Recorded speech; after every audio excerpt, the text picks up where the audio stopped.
Welcome student, स्वागत है आपका करण सर फार्मा क्लासेस में, जहां पर हम बात करेंगे एक बहुत ही इंपॉर्टेंट टॉपिक पे। और आज का जो मेरा टॉपिक है वो ये है कि अगर आप फार्मा इंडस्ट्री के क्वालिटी कंट्रोल डिपार्टमेंट में काम करना चाहते हैं और एज ए फ्रेशर हैं और आप पहली बार क्वालिटी कंट्रोल डिपार्टमेंट में काम करने जा रहे हैं या करना चाहते हैं, तो आपको किन बातों का, और ये एक बहुत ही इंपॉर्टेंट जानकारी है जो आपको पता होनी चाहिए और आज मैं उसी के ऊपर डिस्कस करूंगा। बहुत ही शॉर्ट में और सिंपल वे में मैं आपको समझाने की कोशिश करूंगा। और वो बात है, तो फर्स्ट इंपॉर्टेंट पॉइंट है वो है डाटा इंटीग्रेशन। जी हाँ, क्वालिटी कंट्रोल डिपार्टमेंट में जो सबसे बड़ी गलती कोई भी एनालिस्ट करता है वो करता है डाटा इंटीग्रेशन। मैं आपको बताता हूं कि डाटा इंटीग्रेशन क्या होता है, तो शॉर्ट में समझाता हूं। देखिए, डाटा इंटीग्रेशन का मतलब ये होता है कि जब आप किसी डाटा के साथ छेड़छाड़ करते हैं, डाटा का मतलब ये हुआ कि आपने कोई एनालिसिस परफॉर्म किया, एनालिसिस परफॉर्म करने के बाद, एनालिसिस का मतलब है आपने कोई टेस्ट लगाया, एचपीएलसी के अंदर, जीसी के अंदर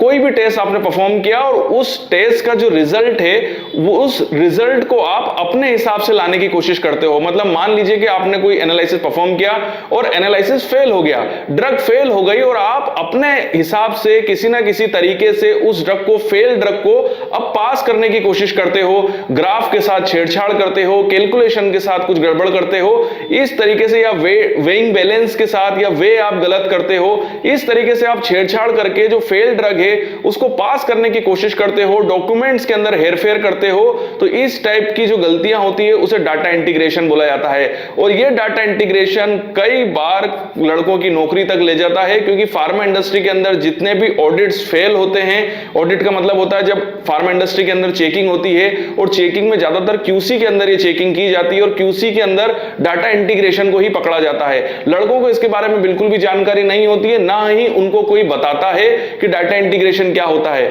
मैं इस वीडियो के अंदर तो बिल्कुल छोटे और इजी वे में आपको डाटा इंटीग्रेशन बता रहा हूं, बट मेरी एक सीरीज है जिसके अंदर मैंने सिस्टमेटिक वे में डाटा इंटीग्रेशन को समझाया है। तो अगर आप वो पूरी सीरीज देखेंगे तो आपको डाटा इंटीग्रेशन बहुत ही सिस्टमेटिक वे में समझ भी आएगा। बट यहां पर यह चीज मैं बताना चाहता हूं कि अगर आप क्वालिटी कंट्रोल डिपार्टमेंट में काम करना चाहते हैं तो आपको डाटा इंटीग्रेशन के बारे में पहले से ही पता होना चाहिए। अगर आपको नहीं पता है और अगर आप फार्मा इंडस्ट्री के अंदर जाने अनजाने में, या तो आपको पता ही नहीं है, क्योंकि देखिए ज्यादातर तो लड़के जो भी डाटा इंटीग्रेशन के अंदर पकड़े जाते हैं उनको इस बारे में पता ही नहीं होता है कि वो डाटा इंटीग्रेशन कर रहे हैं, और वो बिल्कुल धड़ल्ले से डाटा इंटीग्रेशन करते हैं। और बाद में जब वो पकड़ में आते हैं तब उनको पता चलता है कि ये जो चीज मैंने करी थी या जिस चीज की मुझे प्रैक्टिस कराई जा रही थी ये डाटा इंटीग्रेशन थी। तो ये चीज आपको पता होनी चाहिए कि जब भी आप क्यूसी डिपार्टमेंट में काम करने जाएं या काम करना स्टार्ट करें, आपको डाटा इंटीग्रेशन के बारे में पहले से पता होना चाहिए और आपको गलती से भी डाटा इंटीग्रेशन नहीं करना है, क्योंकि अगर आप डाटा इंटीग्रेशन में पकड़े जाते हैं तो इसकी सजा एक ही है कि आपको नौकरी से निकाल दिया जाएगा।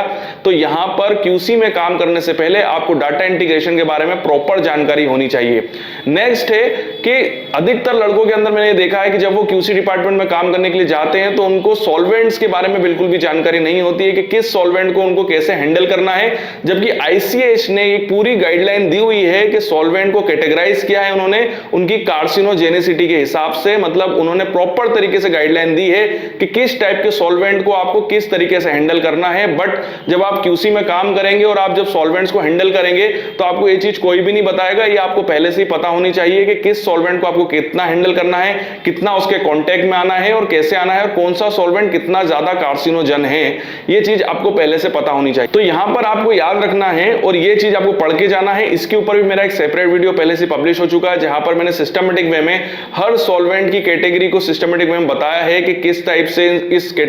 ये जो आईसीएच ने जो सॉल्वेंट्स को कैटेगराइज किया है वो किस हिसाब से किया है और कौन सी कैटेगरी के अंदर कौन से सॉल्वेंट आते हैं। तो रेसिडुअल सॉल्वेंट के ऊपर मेरा पहले से एक सेपरेट वीडियो पहले से पब्लिश है, उस वीडियो को देख के आप सिस्टमेटिक वे में समझ जाएंगे कि आपको किस तरीके से किस सॉल्वेंट को कैसे हैंडल करना है। उसके बाद जो दूसरी जानकारी है ये भी काफी इंपॉर्टेंट है, वो है सीजीएमपी के बारे में पता होना। ज्यादातर स्टूडेंट जो कि क्यूसी डिपार्टमेंट में काम करने के लिए जाते हैं उनको सीजीएमपी के ऊपर बिल्कुल भी जानकारी नहीं होती है। तो ये चीज आपको पता होनी चाहिए कि सीजीएमपी क्या होती है, जीएलपी क्या होती है। अगर आप सीजीएमपी से काम करेंगे तो आप कभी भी किसी भी प्रॉब्लम में नहीं फंसेंगे, क्योंकि सीजीएमपी के अंदर सारी जानकारी दी गई है। डाटा इंटीग्रेशन के बारे में प्रॉपर तरीके से बताया गया है, डेविएशन के बारे में बहुत सिस्टमेटिक वे में बताया गया है। तो आपको सीजीएमपी के बारे में पूरी जानकारी होनी चाहिए अगर आप क्वालिटी कंट्रोल डिपार्टमेंट में काम करना चाहते हैं। तो यहीं पे मैं ये वीडियो कंप्लीट करता हूं। मैं आशा करता हूं कि ये जानकारी आपके लिए काफी इंपॉर्टेंट होगी और जब आप क्यूसी में काम करने के लिए जाएंगे तो ये काफी आपके लिए हेल्पफुल भी होगी। वीडियो देखने के लिए थैंक यू वेरी मच। आपके उज्जवल भविष्य की कामना करता हूं